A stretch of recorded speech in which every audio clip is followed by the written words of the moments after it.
Individuality, the trademark of any artist, designer, or architect.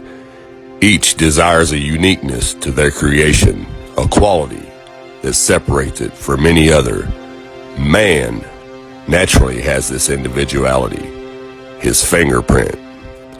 There are 7.7 billion people on the face of the earth, and no two fingerprints are the same.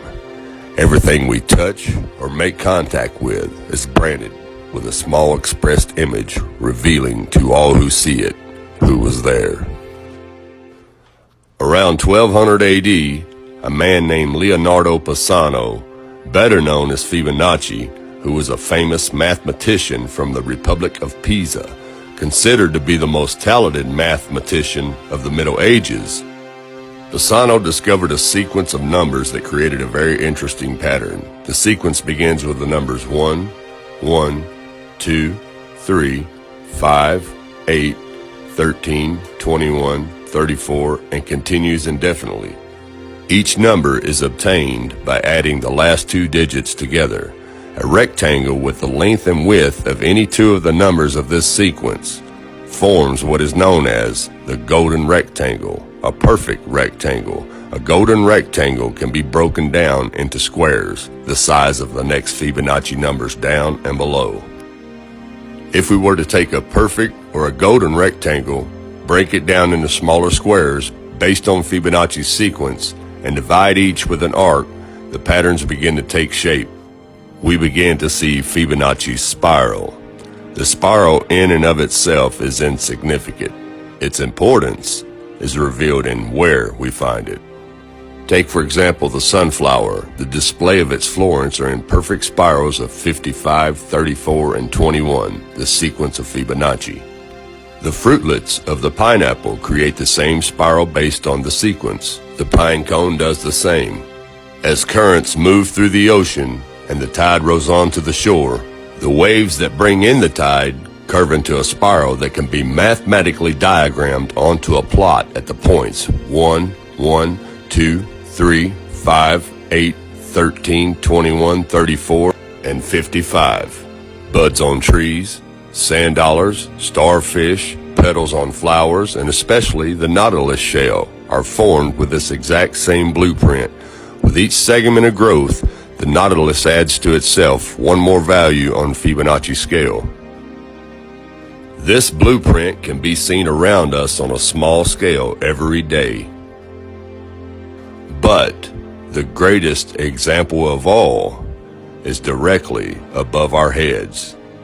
Even the spiral of the celestial bodies above us are formed with the exact design that the tiny shell is formed. This sequence or blueprint appears to be the trademark of a designer, a proof of a creator, something left behind, indicating the one who was there, a fingerprint.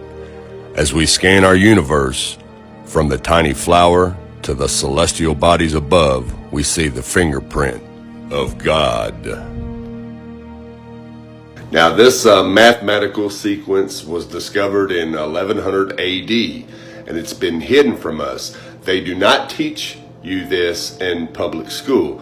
Now, I'm going to switch the camera around and show you how this works really quick. Okay, we start the sequence out with a simple rectangle, and then we make smaller rectangles within that rectangle. Okay, now here's the sequence. 1 plus 1 equals 2. 1 plus 2 equals 3. 2 plus 3 equals 5. 3 plus 5 equals 8. And the sequence can just continue on indefinitely. There's no end to it. We can just keep adding to it, and it just keeps growing larger and larger. 8 and 13 is 21. And you start your spiral going from the first number outward, and that is the Fibonacci sequence. And this simple little mathematical sequence proves that there's a creator. And there's a reason